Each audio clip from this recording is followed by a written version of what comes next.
10 మంది ఎమ్మెల్యేలకు నోటీసులు పార్టీ ఫిరాయింపుల కేసులో స్పీకర్ నిర్ణయం సుప్రీంకోర్టు ఆదేశాల నేపథ్యంలో 10 మంది ఎమ్మెల్యేలకు నోటీసులు జారీ చేయాలని స్పీకర్ నిర్ణయం తీసుకున్నట్టు తెలుస్తుంది. ఈ న్యాయ సలహా అనంతరమే ఈ నిర్ణయం తీసుకున్నట్లు సమాచారం. బరాసాకు చెందిన 10 మంది ఎమ్మెల్యేలు కాంగ్రెస్ లో చేరారని, ఫిరాయింపు నిరోధక చట్టం కింద వారిని అనర్హులుగా ప్రకటించాలని దాఖలైన కేసులో 3 నెలల్లోగా స్పీకర్ నిర్ణయం తీసుకోవాలని గత నెల 25న సుప్రీంకోర్టు తీర్పు చెప్పిన విషయం తెలిసిందే. దానిపై అడ్వకేట్ జనరల్తో సీనియర్ న్యాయవాదులతో స్పీకర్ చర్చించారని సమాచారం అట. ఇక 10 మంది ఎమ్మెల్యేలు ఎవరైతే పార్టీ ఫిరాయించిన ఎమ్మెల్యేలు ఉన్నారో ఇక్కడ పార్టీ ఫిరాయించినటువంటి ఎమ్మెల్యేలకు స్పీకర్ నోటీసులు జారీ చేసిన తర్వాత ఏం జరుగుతుంది? సుప్రీంకోర్టు ఏమో 3 నెలల్లో నిర్ణయం తీసుకోమన్నది. సుప్రీంకోర్టు నిర్ణయం మాత్రమే తీసుకోమన్నది, అంతే. ఫైనల్ చేయమని చెప్పి ఏదన్నా ఒకటి తీసుకోమని చెప్పింది.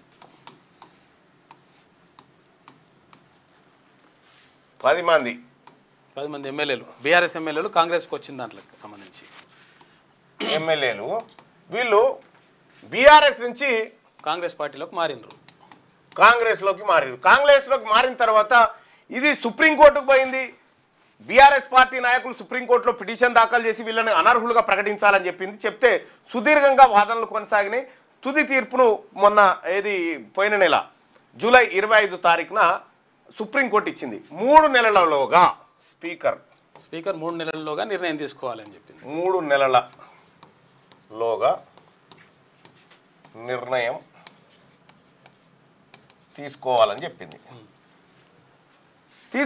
చెప్పి సుప్రీంకోర్టు చెప్పింది. ఇప్పుడు స్పీకర్ ఏం చేస్తా ఉన్నారు? ఈ పార్టీ ఫిరాయించినటువంటి 10 మందికి నోటీసులు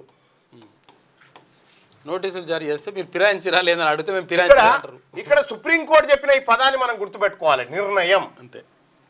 నిర్ణయం పాజిటివ్ ఆర్ నెగిటివ్, కానీ నువ్వు నిర్ణయం తీసుకో. ఇక్కడ ఆ 10 మందికి నోటీసులు జారీ చేస్తారు, 10 మందిని పిలుస్తారు, 10 మందిని స్పీకర్ గారు పిలుస్తారు. పిలిచి మీరు పార్టీ ఫిరాయించిర్రా? లేదు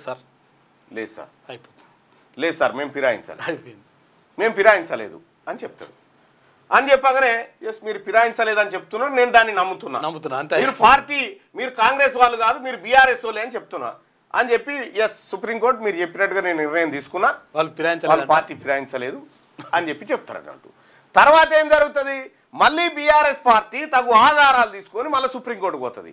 వీళ్ళు పార్టీ ఫిరాయించినా కూడా స్పీకరు ఫిరాయించలేదనే నిర్ణయం తీసుకున్నారు కాబట్టి మీరే కోర్టే జోక్యం చేసుకొని వీళ్ళ సభ్యత్వాలను రద్దు చేయమని చెప్పి మళ్ళీ ఇక జరిగే కార్యక్రమం ఇది. ఇదొక 3-4 నెలలు జరుగుతుంది. ఇక మెల్లగా ఇది ఎమ్మెల్యేలకు సంబంధించి.